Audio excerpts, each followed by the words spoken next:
सबके इल्म में शहर में 29 नवंबर 2000 हमसे थोड़ा लोग ऐड करें KTN यार। पाकिस्तान के पार्लियामेंट के मेंबर और 2011 में मुस्लिम दुनिया के मुस्लिम में से एक बेदर्दी से शहीद किया गया और हमने 10 साल अदालत के दरवाजे खटखटाए, हाजिरों पे हाजिरियां दी, 450 सजाएं हमने हाजिरियां रुकाई, अपने कारकुनों को पुरअमन रखा, खुद को पुरअमन रखा, इंसाफ के बोलबाला के लिए हमेशा ये कहते रहे कि हमें अदालत से इंसाफ की उम्मीद है। मैं समझता हूँ कि 10 साल ATC कोर्ट में जो केस चला, इसी मुअज़्ज़िज़ हाई कोर्ट ने हुक्म दिया, एक मरतबा नहीं 2 मरतबा के 6 महीने में इसकी जजमेंट आनी चाहिए। हाई कोर्ट के उस जजमेंट जो है वो फैसले को भी सबूताज किया गया और 6 महीने के बजाय 11 सालों के बाद हमें इंसाफ दिया गया। मैं समझता हूँ हमें इंसाफ तो मिला है लेकिन अधूरा मिला है। कातिलों को अदालत ने कातिल डिक्लेयर किया है और फिर शरीयत कहती है कि जान के बदले जान, आइन कहता है कि जान के बदले जान।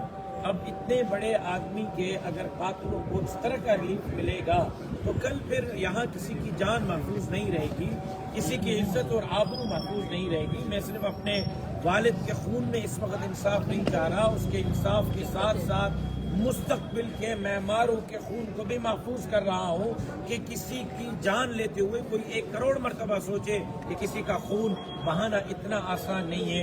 आज मैं यहाँ पहुँचा हूँ, जिस तरह मैंने उस दिन आपको कहा था ATC के अंदर कि मैं हाई कोर्ट जाऊँगा, आज मैंने यहाँ पर अपने डॉक्यूमेंट जमा करा दिए हैं।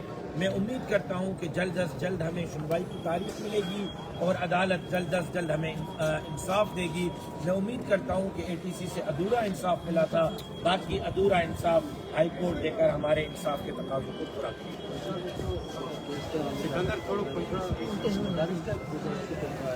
रजिस्ट्रेशन के हवाले से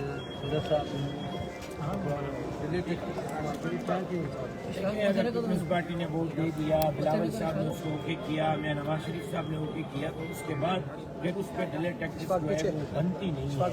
कौमी असम्बली ने वोट दे दिया, सेनेट ने वोट दे दिया और फिर एतराज़ात में भी मजहब का खेल है कि एक तरफ हम कहते हैं कि हम आज़ाद मुल्क हैं, एक तरफ हम कहते हैं कि हम खुद मुख्तार जो है वो फैसलों में है, एक तरफ हम कहते हैं कि हमने 1947 के बाद सुख का सांस लिया आज़ादी का, और फिर एतराज़ात में सब लिखते हैं कि फाटक नाराज़ होगा, IMF नाराज़ होगा, आलमी इस्तेमार नाराज़ होगा। तो उन्होंने एतराज़ात में ही बता दिया कि हम आज़ाद कौम नहीं है, हम गुलाम कौम है। हमारे मुल्क के आज भी फैसले हम नहीं करते, आज भी हमारे फैसले फाटफ करती है, आज भी हमारे फैसले वर्ल्ड बैंक और एशिया बैंक और IMF करती है, आज भी हमारे फैसले पाकिस्तान में नहीं बाहर होते हैं। अगर ऐसा नहीं है, वाकई हम आज़ाद हैं, तो बिलावल भुट्टो जरदारी साहब ने और हमारी बहन आसफा भुट्टो जरदारी ने जिस बिल पर वोट दिया है, तो आसफा और बिलावल के वालिद को चाहिए कि अपने बेटों और बेटियों के उस वोट की लाज रखते हुए उस बिल पर फौरी तौर पर दस्तखत करें। अलावा साहब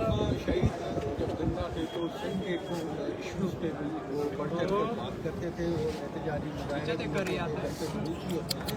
अब सिंध के हवाले से बहुत बड़ा इशू बलूचिस्तान के नाला अशफाक मुंडी पे कर मुंडी ऐसी थी सर घूम नजर आ रहा है, ये बाकी आपका क्या कहना है? मेरा ख्याल ये कि आपका ये तासुर गलत है, मैं इसकी तकलीफ करूँगा। आज भी सिंध के इशूज पर सबसे ज़्यादा तमान आवाज़ इस्लाम की है, चाहे वो जज़ायर पर है, चाहे वो गारूंजर पर है, चाहे वो अमन अमान के मसले पर है। आप गवाह हैं, वज़ीर आज़म के सामने कच्चे में डाकू के खिलाफ जॉइंट ऑपरेशन का मुतालबा इस्लाम ने रखा।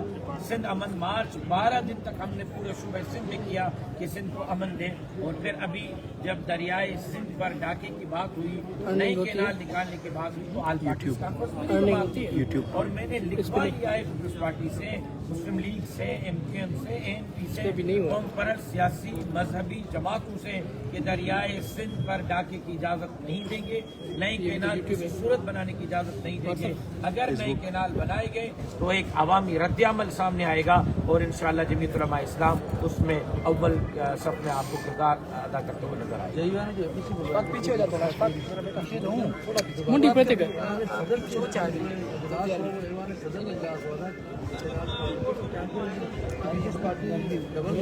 میرا خیال یہ ہے کہ اگر ڈبل گیم کر بھی رہی تھی تو ہم نے ان کے ڈبل گیم کو روک دیا ہے.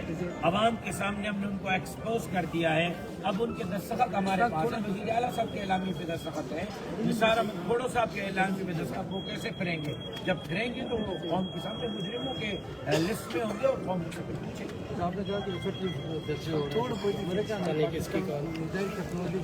پابندیاں کمپنیز کو بین کیا ہے, اس میں NDC بھی شامل ہے جو سرکاری کمپنی. کیا کہیں گے اس پہ؟ میں تو یہی کہتا ہوں کہ ہم آزاد اور خود مختار قوم نہیں ہیں. آج بھی ہم غلامی کی زندگی جی رہے ہیں. ہمیں آزاد اور خود مختار بننے کے لیے سب سے پہلے یہ ہے کہ اپنے پارلیمنٹ کو آزاد کرانا ہوگا, جس کی جدوجہد 2018 سے ہم لڑ رہے ہیں کہ ایوان میں اکثریت ان کی ہونی چاہیے جن کو عوام بھیج رہا ہے, نہ کہ عوام ووٹ کسی ایک کو دے اور بکسے سے کسی اور کا نکلے. جب تک عوام کے مرضی کے مطابق حکمران نہیں ہوں گے تب تک آزاد فیصلے نہیں. ٹھیک, شکریہ.